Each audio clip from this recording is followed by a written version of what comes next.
Michigan basketball is searching for a new head coach. Another elite recruit could be on the way, and one quarterback prospect has an incredible story of resilience. And we're asking the big questions as Michigan fans. Why does Michigan keep finding championship level coaches but struggle to keep them?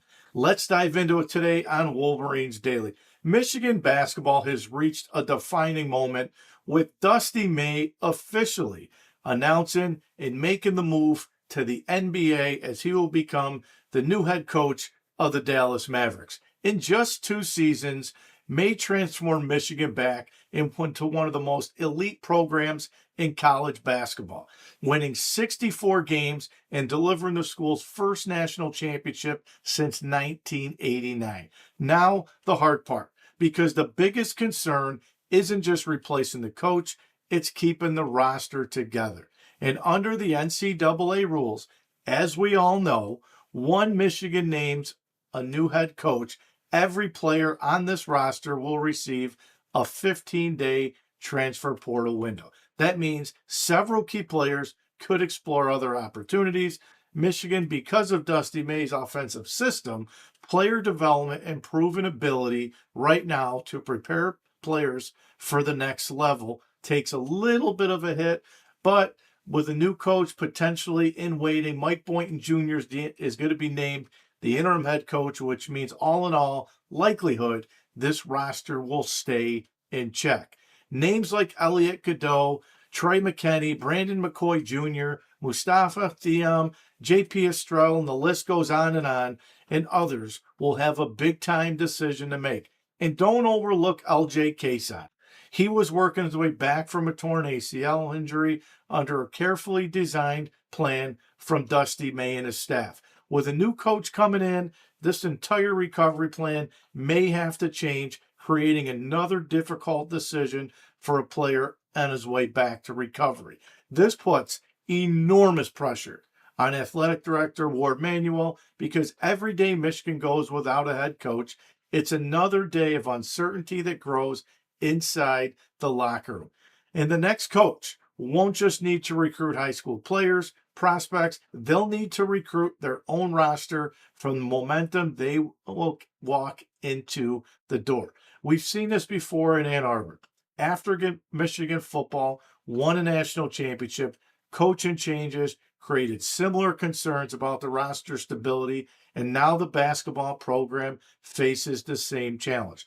The good news is Michigan remains one of their premier jobs, and I think on all of college basketball. And again, everything is pointing to Mike Boynton Jr. taking over as the interim head coach, and this will most likely be to keep this roster intact. But the clock is ticking. Michigan's next hire won't just shape the future of the program, it could determine how much of a championship roster remains intact for the 2026-27 season. And every recruiting cycle has prospects. There's prospects who stand out because of their high rankings, their offers, their highlight reels, and then there's Thaddeus Thatcher, the Michigan recruit for the 2027 quarterback from Las Vegas. But the story goes beyond football. Before he was throwing touchdowns, passes, and piling up recruiting offers, Thatcher spent 5 years battling T-cell leukemia.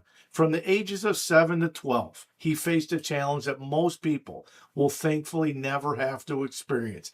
And that's the experience that has shaped the person and the quarterback that he is today. Thatcher recently said that after beating cancer, it's hard for anything on a football field to shake him because nothing compares to the battle and the fight that he's already won. Think about this for a second. Every coach talks about recruiting tough players. Every player says they're mentally strong. But Thatcher doesn't have to tell anyone what toughness looks like. He's lived it. And that's one of the many reasons that Michigan continues to pursue him so aggressively. The numbers will certainly help. He's already accounted for more than 7,500 yards, 70 touchdowns during his high school career. But recruiting today is about much more than statistics. Programs want leaders, they want competitors, and people who can handle adversity. And Thaddeus Thatcher has already proven that he can deal through and work through adversity. And that's why I think Michigan is the best place for Thatcher. And sometimes the best recruiting victories aren't just about the player, they're about the person. And I think that says a lot about Thaddeus Thatcher potentially signing and coming to Michigan. And Michigan may have landed its first commitment in the 2028 class over the weekend, but Michigan could be already be chosen and closing in on another massive recruiting win. And I'm talking about, according to Insider 24/7 Sports, Insider Blair Angulo, Michigan is now the favorite to land four-star edge rusher Major Stokes from Orem, Utah, and this would be a huge addition. Stokes is one of the nation's premier defensive prospects, checks in the top 75 nationally, while holding offers virtually from just about every major program in the country: Alabama, Auburn, Oklahoma, Oregon, Texas A&M, USC, Washington, Miami, you name it, they've already offered him. So why is Michigan suddenly in the driver's seat? A big part of it comes down to head coach Kyle Whittingham.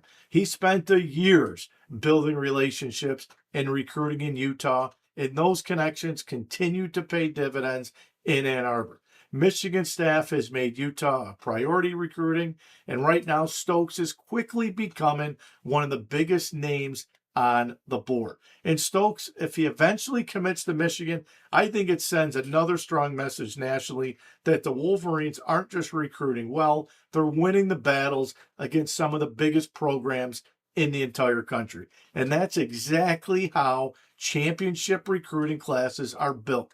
One major commitment at a time. And Michigan has proven that it can hire championship coaches. The biggest question I think all of us Michigan fans have is, can it keep them? Over the last several years, Michigan has won national championships in football and men's basketball. And Jim Harbaugh delivered the football title in 23, and Dusty May followed that by bringing the basketball program its first national championship since 1989. And yet today, we sit here today and both are gone. Now it's important to add some context here. Harbaugh's departure wasn't solely about Michigan. It was about the NFL had always been an attractive option for him.